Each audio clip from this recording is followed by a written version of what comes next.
Bonjour, l'histoire des hommes est faite de repères.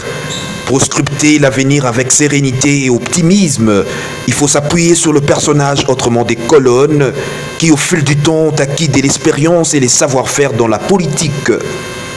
En cette clairvoyance que nous offre la beauté de la nouvelle année 2025, il est parfois utile de se souvenir de personnages au travers leur patience, endurance, courage et détermination incarnent l'école de l'opposition en République démocratique du Congo.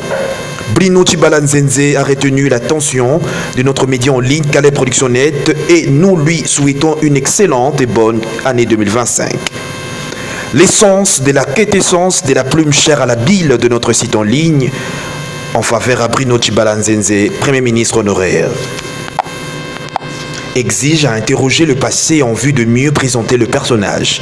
Qui est Bruno Tshibala Nzenze? Né le 20 février 1956 à Tshilenge, nous sommes au Kasaï oriental, diplômé de l'université Marienne Ngawabi, devient Premier ministre au temps de Joseph Kabila en ses 18 mai 2017 jusqu'au 7 septembre 2019, soit 2 années dans la primature comme chef du gouvernement.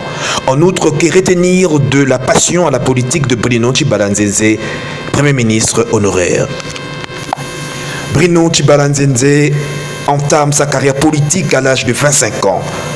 Alors, étudiant, hostile au régime du président Mobutu Sese Seko, il intègre un parti de la défense des idées des gauches sous l'encadrement des fondateurs de l'UDPS.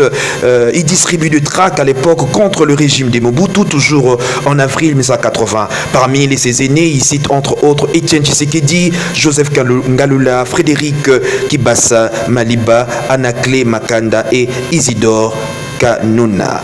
Il est l'un des pionniers de l'Union pour la démocratie et les progrès sociaux UDPS, compagnon de lutte d'Etienne Tshisekedi. Il a été secrétaire général adjoint de l'UDPS et porte-parole du Rassemblement de forces politiques et sociales acquises au changement.